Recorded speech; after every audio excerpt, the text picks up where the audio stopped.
Hello, and welcome to the If We Knew Then podcast. I'm Stephen Sachs. And I'm Lori Sachs. And today we're joined by Maezen Miller. And these conversations are always such a gift. Today we're going to talk about a beginner's mind. So, let's begin. Welcome, Maezen. Good morning. It's so nice to see your face.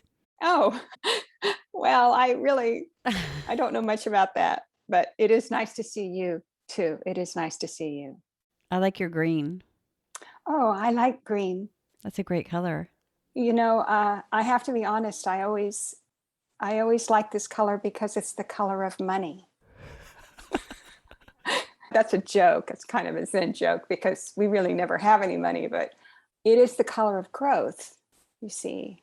And that's, lately I've been mourning how we've lost so much green.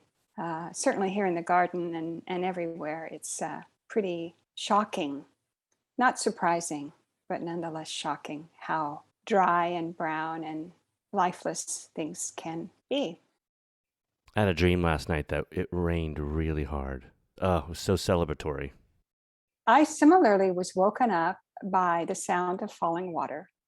I think what it is that my husband adjusted the sprinklers, which we're always trying to do because of the drought. And the sound of a drop of water is enough to wake you from a sound sleep because it's so surprising, so rare, really lovely.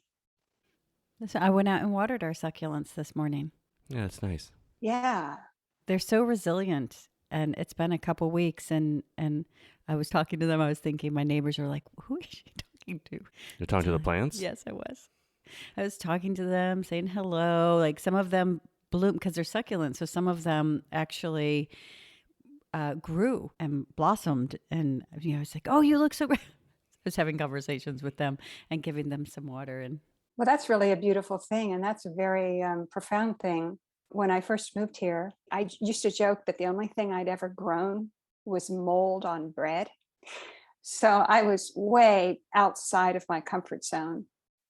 I knew that I needed to do something, and it was the obvious things were clear, you know, what you do in a garden. But beyond that, I would just spend time in it. And oddly, it seemed as if the plants would tell me what to do, because it would just occur to me what to do. And then also what was so helpful is that, you know, when you're doing something very small, doing something that just seems like a detail, like I'm pulling this one weed, I think I can probably do that. And then there's another one, and then there's another one. And before you know it, you know, you've actually done something worthwhile. But it certainly wasn't anything that you knew how to do or even intended to do. That's actually the nature of what I said that we could talk about today. And that's what in Zen we call the beginner's mind. as you said that, I was like, oh, well, this seems like a perfect entrance into the beginner's mind that you had said we'd talk about. Yeah, beginner's mind. Actually, when I suggested this, I thought that we were, as a culture, you know, and as a point in time, that we would all be resuming kind of a normal routine. But it would seem to all of us as if we were beginning because of the interruption. And now it may be even more apt because of what's been changing with the pandemic and what's been, you know, returning. We really don't know if we're at the beginning or at the middle or at the end of anything at all. And that kind of realization that there's no beginning and no middle and no end, you're always just right where you are, that is really the perfect condition for practicing what we call beginner's mind. And that's the mind of a beginner, you know, and a mind of a beginner doesn't expect or presume that they know anything, or that they have to know anything, or that they have to have, you know, a talent or a skill or a strategy or a tactic or even an agenda. They just show up. Beginners just show up. And although it's called a beginner, it's really considered to be the culmination of your Zen practice, that you stop deceiving yourself by believing that you know what you're doing. We don't know what we're doing and we don't know anything. That doesn't mean that we can't function really perfectly according to what's required and what's appropriate at the moment. When you had mentioned a beginner's mind, immediately in my head, I thought of the beginning of something. And I thought of when I'm starting something, my ears are open and I'm listening so intensely and not talking as much, just trying to get information and get my bearings, listening to people. And if I could be in that place more often in life as an advocate, as a parent, that's As a good. That's a human. good thing. Yeah. Yeah, it is, because that's really the flashpoint of creation itself. You know, it's not as though we're sitting in the middle of a roadmap and that the course is laid out for us. You see, that's just a coping strategy we have for the uncertainty of life. Well, I know where I'm going. You know, I know what my goal is. I know where I want to get, all of these devices that we have for really managing the inherent, uncertainty or unknowability of anything. But it is interesting that you talk about your ears being open, because that is the way we describe the beginner's mind. The beginner's mind isn't a closed mind. It's not a cynical or jaded or disappointed. It's completely open and free of judgment. A true beginner doesn't expect anything, certainly not of themselves. And an open mind hears and also has something that oddly is considered a benefit in life and in our practice, and that is doubt. To really doubt. It's not just a place of vulnerability, but it's really a very true thing to say, I'm not sure. You see, when we say that, it sounds like perhaps we're betraying ourselves because we're showing a weakness, or, we're supposed to really have an opinion or anything that's rock solid, you see. But to say, I'm really not sure, I don't know, I'm not certain, let's wait and see, let's give it time. Those kinds of things are, frankly, life affirming and life validating, and they're healing. They're very encouraging to others. It's comforting that you say that, because I think for the last month, that's how I felt, because, we did feel like everything was returning, and now we're back at the place where we were, and we're beginning the school year, and Liam's too young for a vaccination, and the schools again are trying to figure things out. And it feels like you're in like Jello. It feels like you're just like, I always think about the caterpillar before it becomes a butterfly. And that's what it's felt like, because I don't know. I feel like I don't know anything. I think back to our conversation about being present and letting each moment be that moment and not carry past moments with it. So I've really been using that when I think about our approach to this new, as you said, new beginning, because it is new, it's so unknown, to not let everything that's happened in the last year influence our decision. But it definitely feels like, boy, I just don't know anything. Like, I just feel like I'm really working on just, all right, let's see what this is. Let's see where we go. There can be a sense of community in that as well, because no one knows. No one has the slightest idea. Everybody's in the same position, and no one's prepared or ready or has any insights. Nobody can predict. And in a way, that's a unifier. If we can admit it, it's really a unifier. Suzuki Roshi, who was a Zen teacher in the 20th century, he's the one who actually made famous in America the phrase beginner's mind. He also said, not live each day as if it's the first, live each day as though it's the last, And by that, he means it's not preparation for anything. We have this tendency to always think in terms of the future impact, you see. And we get very much caught up in decisions being right or wrong, and the time being, now or later, and where will this lead? And, it's a joke, actually. At least it was, years ago when I was in the job market. The question, where do you see yourself in 5 years? And the truth is, somebody has spent their time conceiving where they are and how things will be 5 years from now, then have they ever actually been present to anything at all? Not every moment is in service of some future goal or ideal. And like it or not, this global experience that we have has really knocked, in a way, the foolishness out of us, the arrogance out of us. That's one, I hate to say upside, because I wouldn't want to call anything an upside now, but that's very clarifying. I've heard from people this year who, of course, you hear from people when we all thought the pandemic was over, who said, this has really taught me to reconnect with people from other times in my life that I've lost touch with.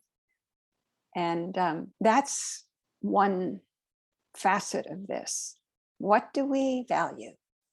What kind of life and world have we made for ourselves?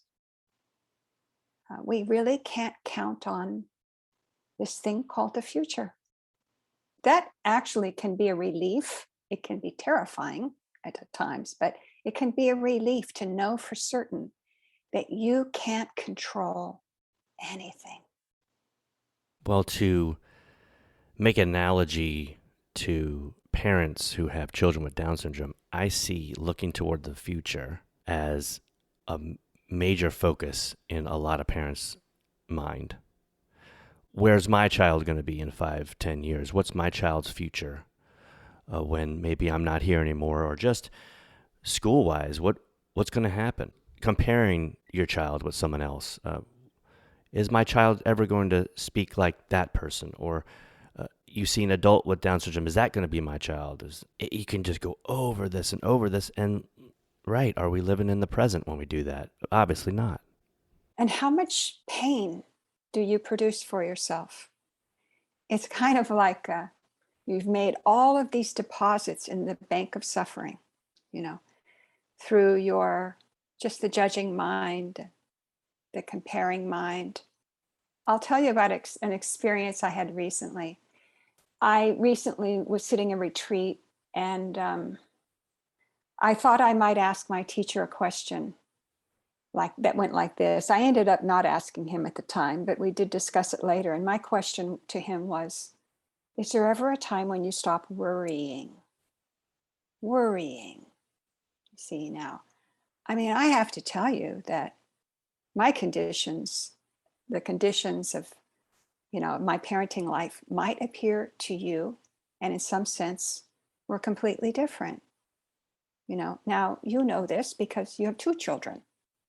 And perhaps you worry equally about both, but maybe you don't. Nonetheless, it occurs to me that worry, even in my circumstance, is my greatest affliction.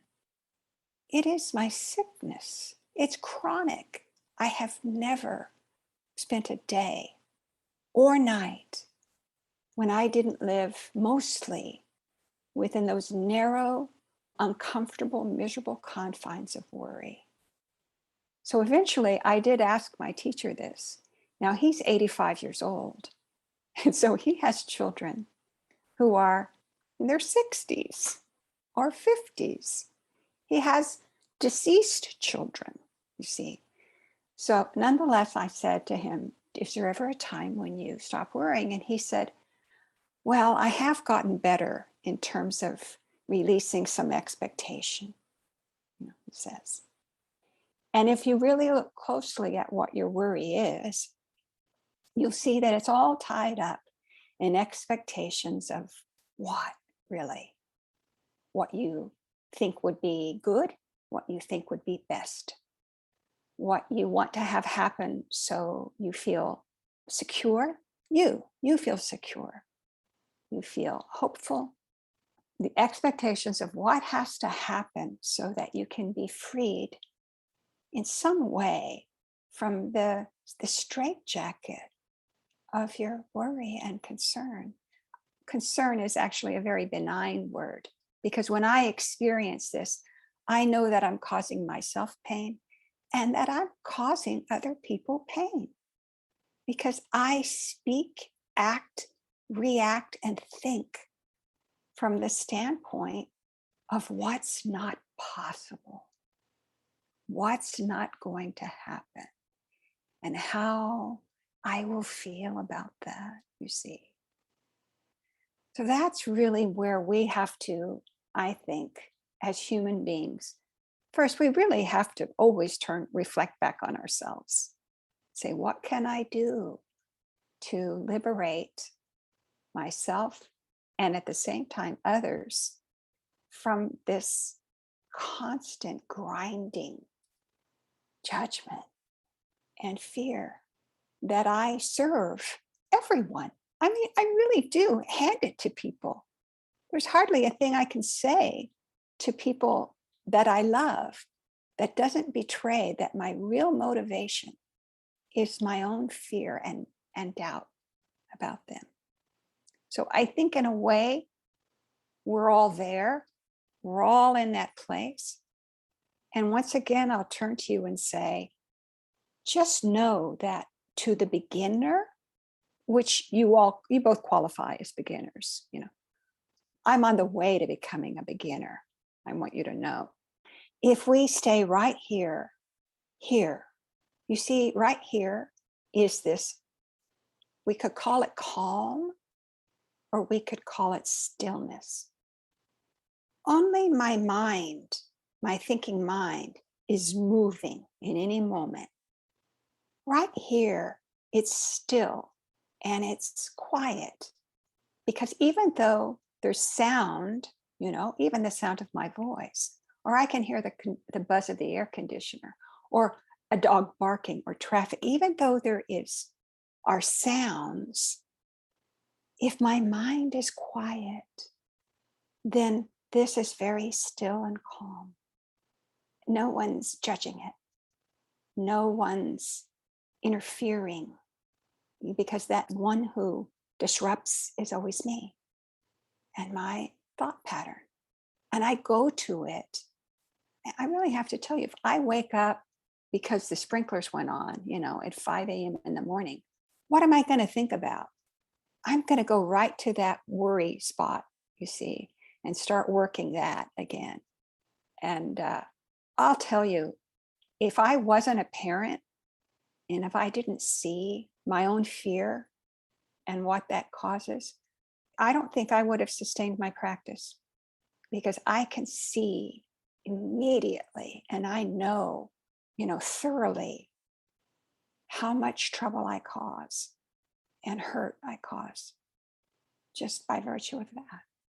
So return to this spot right here. Return to this present moment and confine it. Don't make it fancy. It's just what's in front of you. It's just what's in front of you. That's all there ever really is. And that's where you place your faith and your trust. This moment determines the next.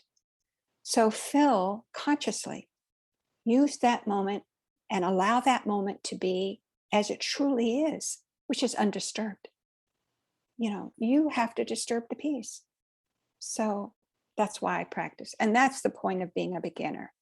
Beginners are wide open. The mind is wide open. They're there to absorb, and they have questions, and they're not certain, and they take guidance.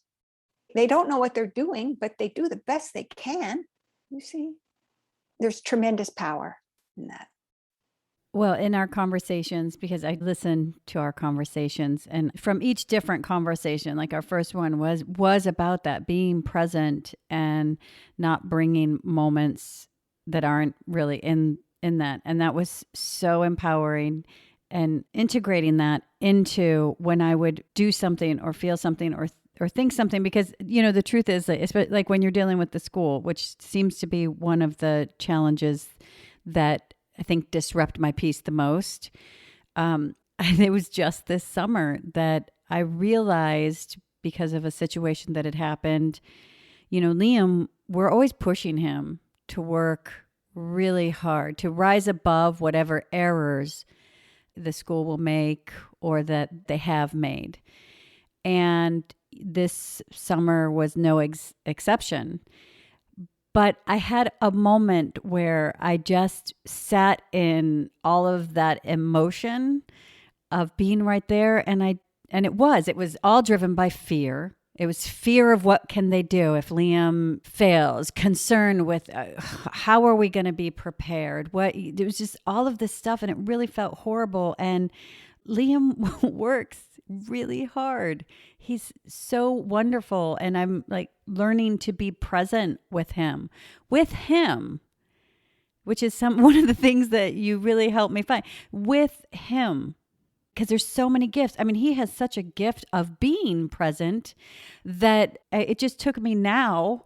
He's 11 because he throws these bears, and it's very, very soothing. And I think, like, you have all these different toys that the world presents, and then you buy because it's like, oh, this is soothing. But this is Liam flipping his bears for that same thing. If all of a sudden this was a thing and people would buy it, maybe I wouldn't be concerned with, how does this look? What is this? But people are always trying to soothe themselves. I try to soothe myself. And I sat down with him for the first time, because I think I really looked at this habit that he does with concern, with fear of what does it mean? Or can't there be like a more age appropriate, but I don't do that to my daughter. Ever, ever, ever. And I started to throw the bears with him, and I was like, oh, this is so relaxing. They're nice and soft. They're soft. We play. It's like a focus. It's wonderful. You can't help smiling. Right. And then it becomes a fun game. Can we hit them as we throw them? Can we connect? Which is, can we connect? And so I got to the point that this summer I just was like, you know what? No.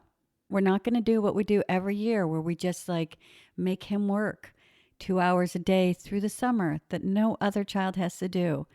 We're going to do Liam this summer. And we're still going to play the cello, but Sophia plays the violin. And it was so freeing. And I still have to check in as we go.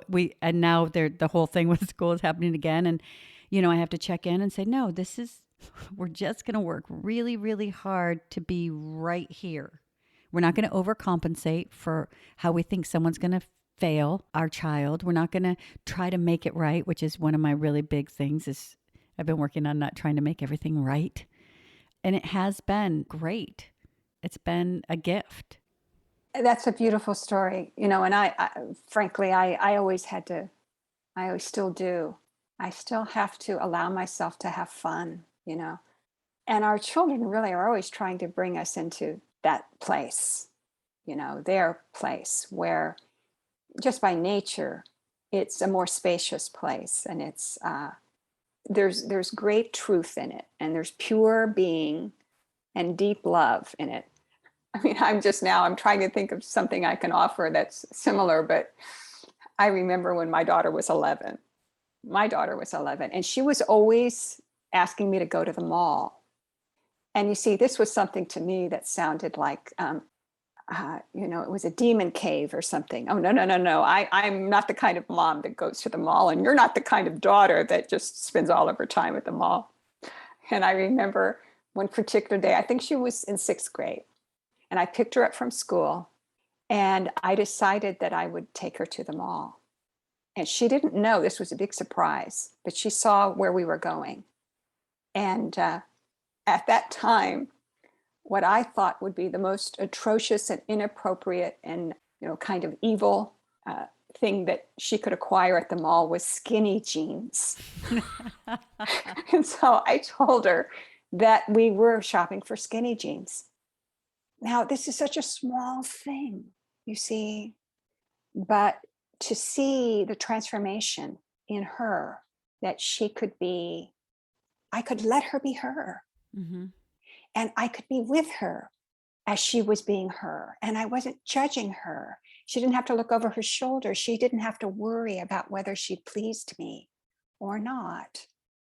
You see, that's what I remember. And it sounds like, and it's true, I'm a terrible mother and I'm so stingy and just always what's implicit in everything I do is that I'm trying to control, who she is and what she looks like and what she acts like and all of this. And those things happen, and there they are, those flashpoints.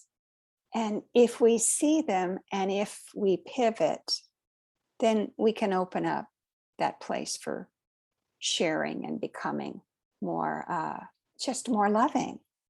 Really, if you love your child, you love them as they are.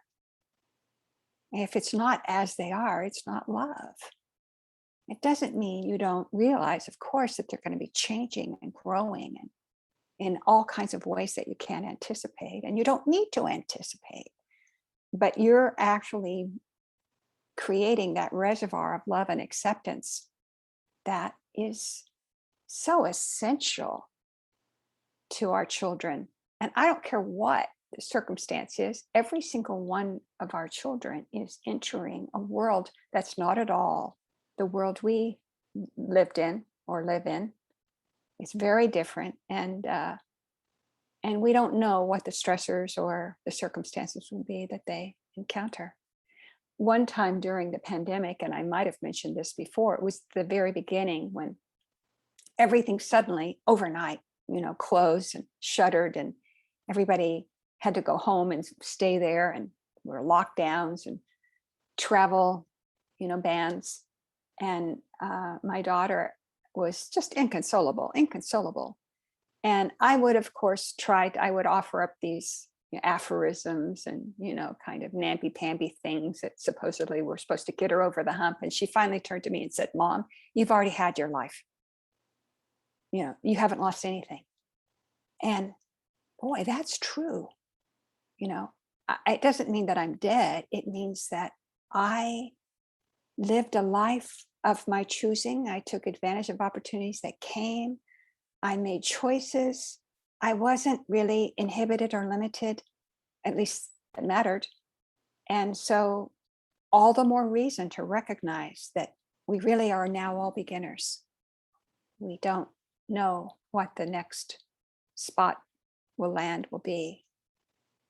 And if we can't really accept and love the people we claim to love, then there's no lasting good. When you talk about that, I was thinking there were two things that happened when the pandemic hit. We did feel like we were on level ground with everyone. The things that we had been doing for years, now parents were doing them. And there was that gift of, we had an understanding of how to navigate the unknown and uncertainty and the struggle. And it did feel a little bit, it was more of a community.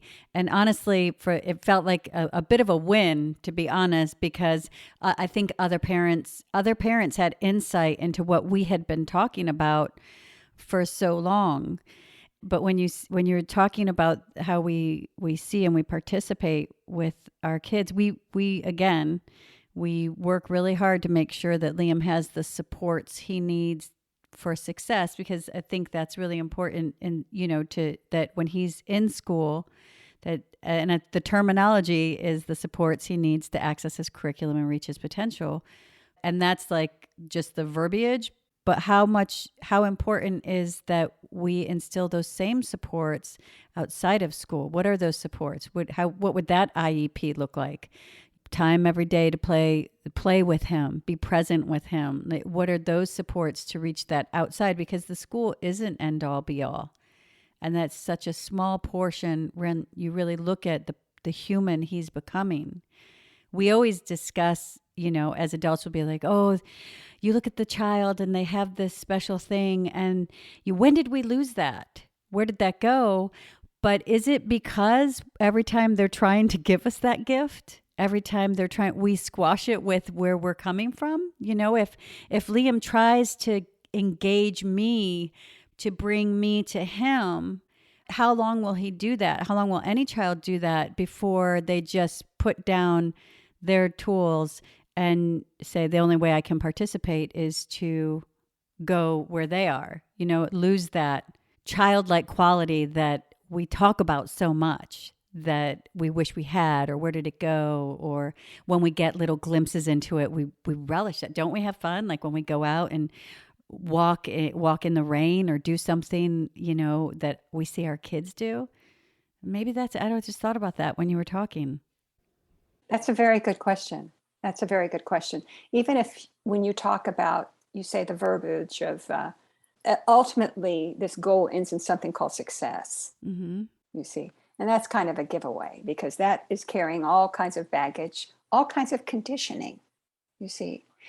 So we ourselves have to look at the conditioning that we bring into every situation, because that determines our judgment and our comfort level, and whether we think it's a good use of time or a bad use of time, whether it has negative connotations or positive connotations, when in fact, particularly Liam, and maybe all of our children, grown or otherwise, are always coming from an unconditioned place, unconditioned, that beginner's place, where let's try this, or what about this, or hey, this is fun, or why don't we go do this? I'm the one who really in my parenting relationship was always setting those limits and boundaries based on what I thought was good for my daughter, or what would help her, or what could, what was useful. You begin to think in terms of resume building and how this will look on the application.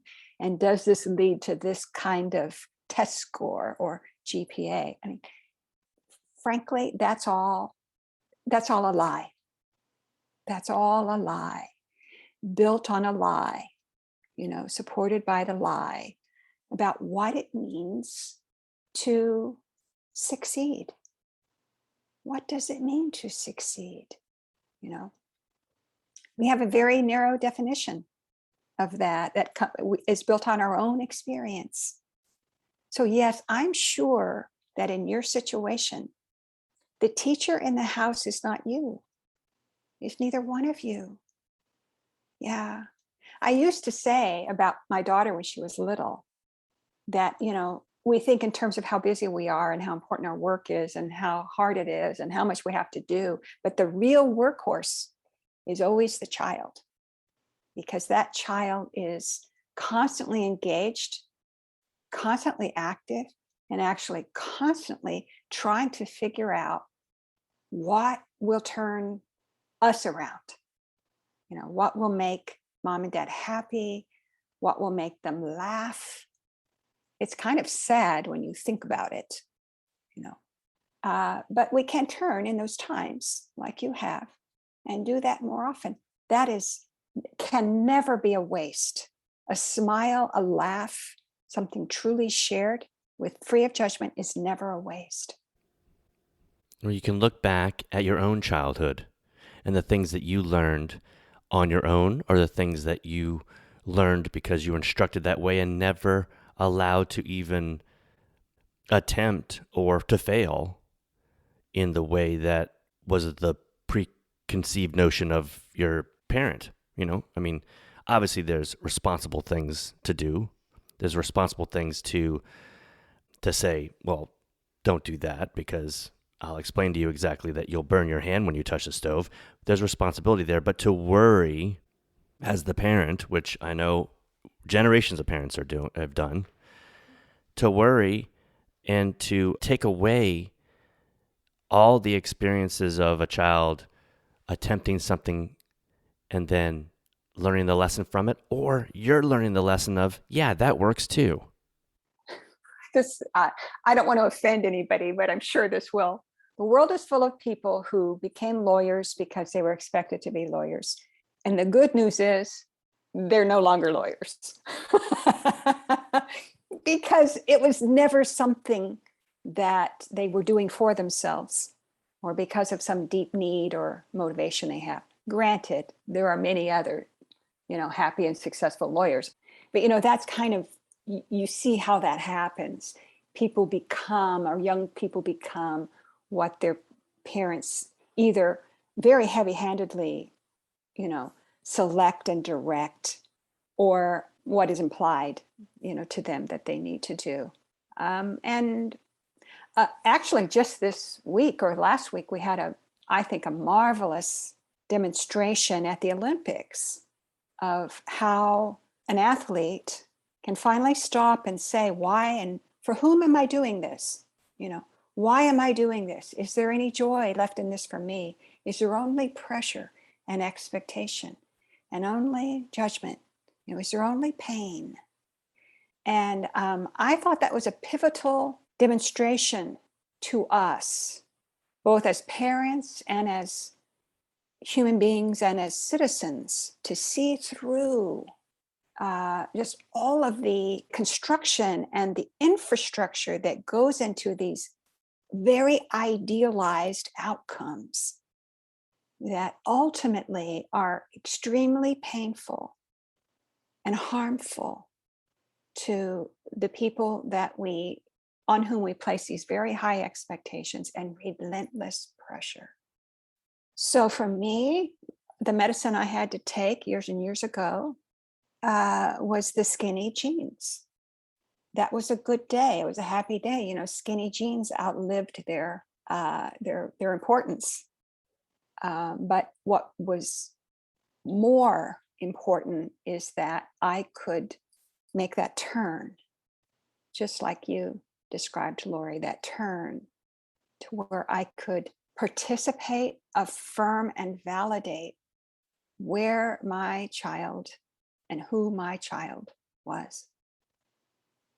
We do fight really hard to keep him out of a box. We fight to not put him in that classroom. And I think I try to really look at anything that I refer to as fighting, because it's not something I like. I don't like the word. I've never liked it, but it feels like that. Fighting to keep him out of a box, fighting to keep him in a classroom, fighting even in society, or the perception of Liam to be outside of the box of the misperceptions. But what box are we putting him in?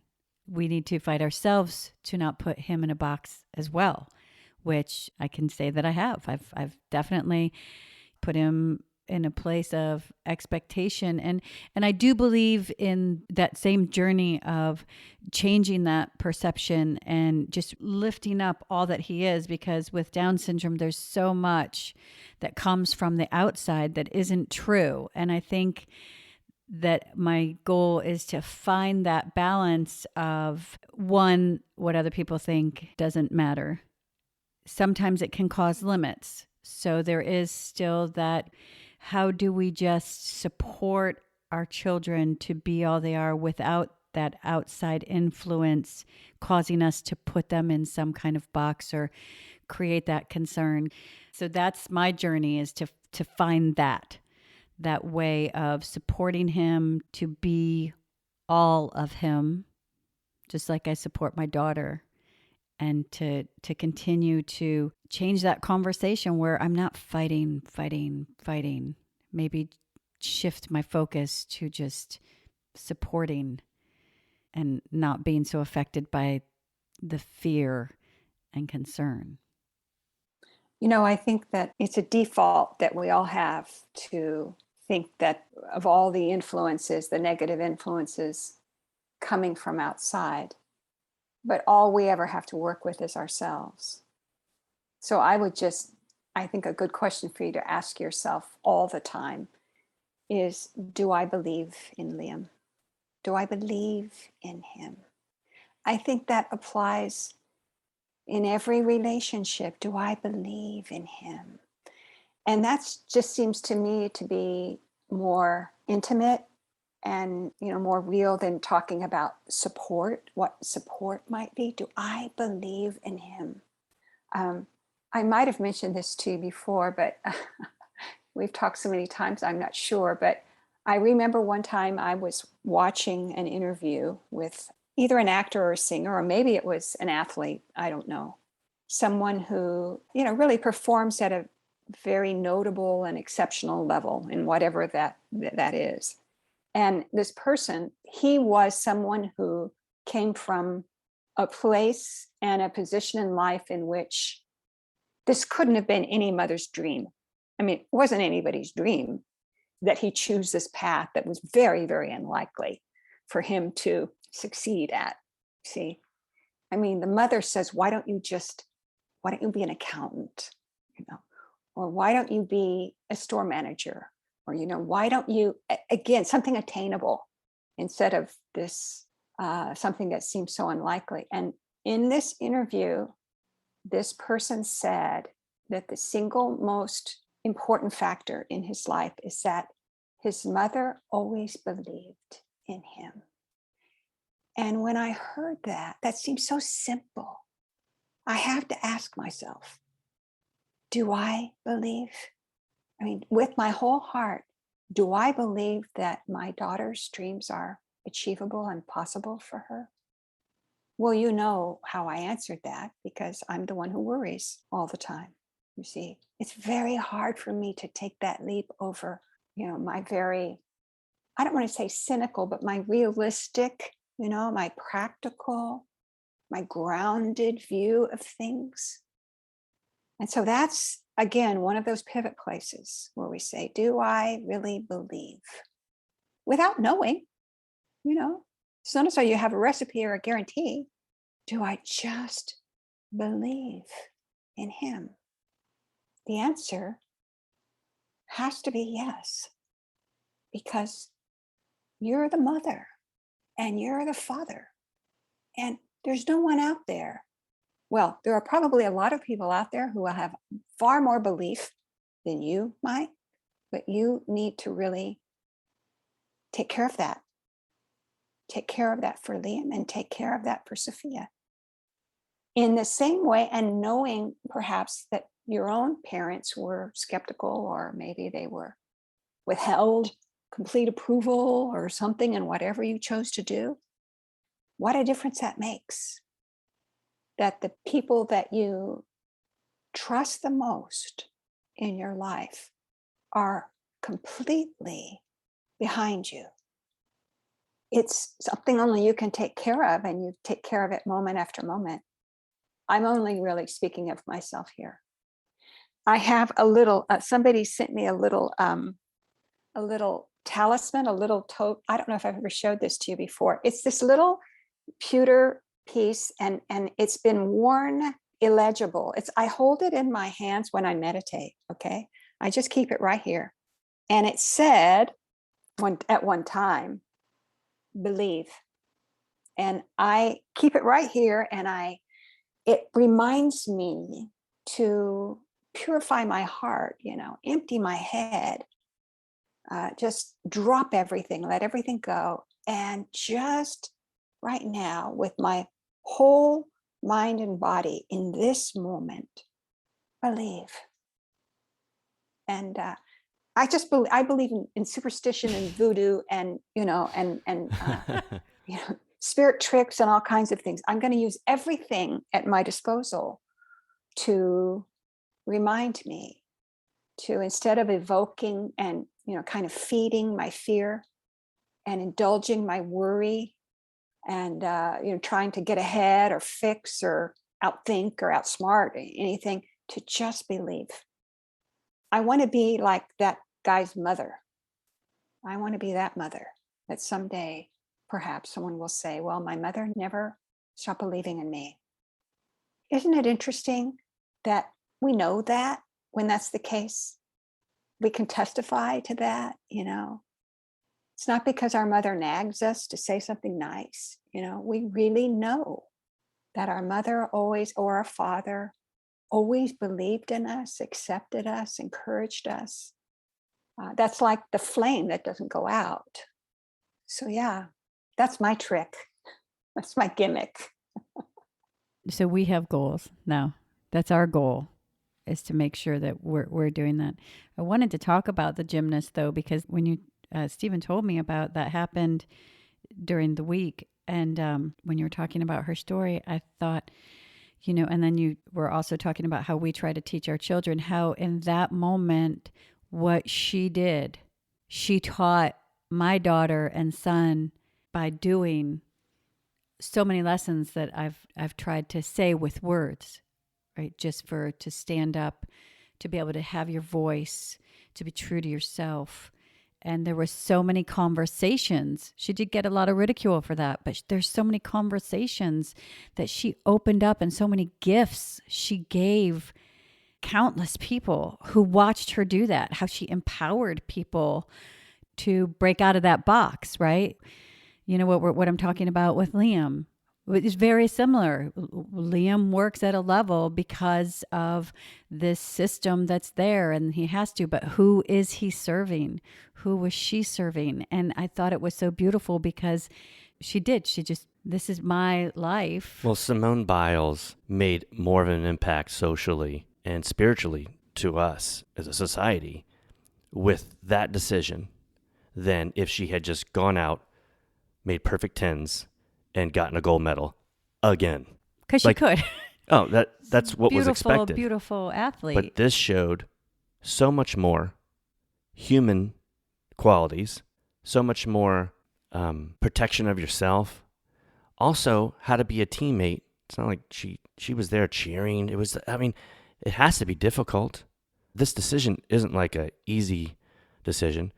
But we have to always remember, too, that a lot of these athletes, especially minors, are not in control of their lives.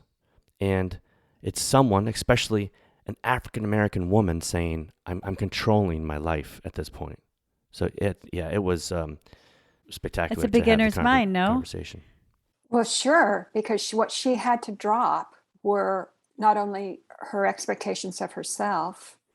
In a way, what I also see here is how our young people, how we as parents and then as an older generation and also just as a country, you see, there are so many layers of expectation. The weight is so enormous.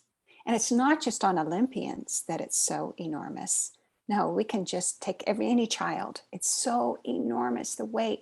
And it's all phony.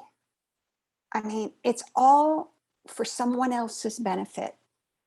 It's complete exploitation to somehow expect that an athlete has to be a hero and a patriot, and superhuman. And it's cruel, And I don't want to say that I resist and reject athletic competition, but when we do that, we take individuals and human beings and we turn them into icons, and their behavior is completely predicated on whether or not they fit the template of what they've been handed. And the toll that it takes on well-being and self-determination and all of those things that we really value. I thought that as impossible and as courageous as any of her gymnastics skills must have been, this required much more courage. It's really a lesson for all of us to drop the weight that we foist onto others, to somehow bring us, in this case, it's just bringing us entertainment value of all things, but to bring us pride and to deliver us, happiness and satisfaction and contentment and security. Sure, we do that with our athletes, but we do that with our children and we do that with one another. And we have to take a step back from all of that. Well, also to go back to what you were saying about believing, and do I believe? It's obviously the right thing to do. It's obviously when the people have believed in you, in your life, the power of that. If you respect their opinion in yourself, especially if it's someone close to you, and also what it feels for the person that is saying, I believe in you. I mean, if I truly believe in my kids, then doesn't the fear and the worry just drop away? Yes. And that's the power of affirmations. I've talked about this before too. Even if you're just inching your way toward wholehearted belief, confidence and, trust and faith, you say it anyway. And as you say it, in that moment that you say it, there's no fear. It really does take the place of all your negative and fearful, rumination. So yes, you say it often, say it easily. We have to practice that, you see. Practice those. It sounds kind of woo-woo to say positive affirmations, but I love you, that's an affirmation. I trust you, that's an affirmation. I believe in you, that's an affirmation. Affirmations work. They change the pattern of thinking and speaking that we have, which is all habitual, you see. We keep going back to that familiar kind of script. Yeah, there's no fear in belief. There's no fear in love. If there's fear, it's not love. Yeah. So good point. Well, you talk about your practical brain, and I'll go there as well. And it reminds me of, and I think it was Ted Lasso. I loved it. Have you Ted Lasso? Do you know this show? Oh, Yeah, we it's love a wonderful Ted Lasso. show. I think it was Jason Sudeikis, an interview with him about positivity. But it really resonated in my practical brain where he said, yeah, I'm not going to worry about the future and anticipate and stress about that, because if what I'm worrying about doesn't happen, then I worried for nothing. And if it does happen, the pain was twice. That's true. That's true. Yeah, I love that show. And what makes it remarkable now is that there's 24 hours a day continuous negativity on television. Choose your poison. It's really hard. And I really can't handle most TV. I could say most entertainment, what passes for entertainment. But that half hour, when you finish that you have just bathed in goodness. It's not just that it's funny, it's that it is so light. You just feel totally different. And it's like it's medicine. It's medicine for what ails us. So yeah, it's funny you brought that up. Well, it's such an insight in our society too, because it is such a beautiful place to come from, but it's so different than our society that we actually laugh at it. We actually find comedy in him doing the things that we talk about with you. Yeah, but there's also that laughter, I think, comes from a deep well of recognition. We recognize the truth of it, and we recognize the commonality. I think that's a lot of that laughter is that surprise, that shock, at how real it is. Now, also, it's interesting that in that scenario, he's a loser, basically. He's a nobody from nowhere. There are no chances. There are no high hopes. Yeah, so I think that in every way, that's genius. And it's also, my goodness, it's a blessing that we can see that and share that with one another. How nice that in lieu of getting that negative of most programs that you do, it's like taking a happy pill. So many people in the world are getting that. They're getting those, be a goldfish. They're getting, It's well needed. They're getting different ways. I know I do. Different ways to handle a negative person, different ways to approach the day when you're challenged. And you're reminded that this is also a choice you can make. And it's the choice that comes from love, not that comes from the fear, which I think it's so needed. Yes. I think that you could probably write a textbook on the Ted Lasso way to do, anything, really, any challenging situation, walking into any room where there's nothing, quote, good to say, but nonetheless, it's just a powerful example of acceptance and real teamwork, like we talked about, and respect and care for human beings, for each other. We should have WWTLD. What would Ted Lasso do? those things. What was it? That's Right. more or less what I was implying. Yes, Yeah. we need to do that. Yes. Because it does, the one thing just the other day, Sophia was saying is because he talks about let's all be goldfish. Goldfish have the shortest memory. And we had a situation and there was negativity. And I said, okay, well, we're going to learn from that. So I said, so what should we do? And Sophia was like, let's be goldfish. Oh, she said that? Yeah. Oh. She says it's be like shortest memory, goldfish. And then you can move forward, because we were talking about moving forward from here instead of, like you said, bringing so much into it, moving forward from here. So let's be like goldfish and forget that. Take the lessons, learn and grow, but move forward. You talked about with the gymnast as well, and I think breaking those, Ted Lasso definitely breaks the template, but my goal going forward is breaking that template, because I know I have a template for Liam, and I'm continually trying to get this journey that I'm on with him and just looking inside to, where it came from. You blew our minds when you said, Maezen, advocating is just showing up. And then in I think that was almost a year ago. And in this year, we've practiced just showing up and being present. And We've mentioned it many times. Yeah, we mention it a lot. Like we do, because it's true. It's because it's a simple sentence, like be a goldfish.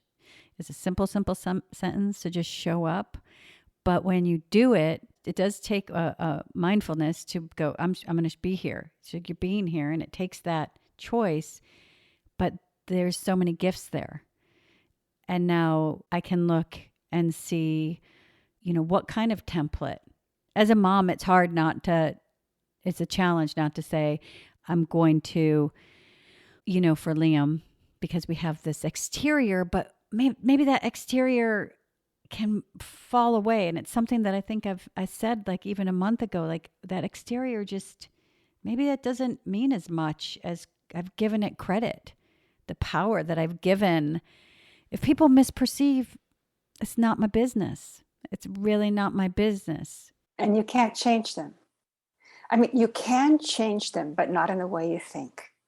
And setting that aside and recognizing that this is your job, and it's your job to modify the conditions under which your son is living right now. And the other thing that's happening, and I don't have to tell you this, is time's going to speed up for him and you. Your sense of where you are in things, radically changes. And can you handle that? Can you allow that? Can you believe in him every day, no matter what? And, this gets to a place, ultimately, all of this comes from love.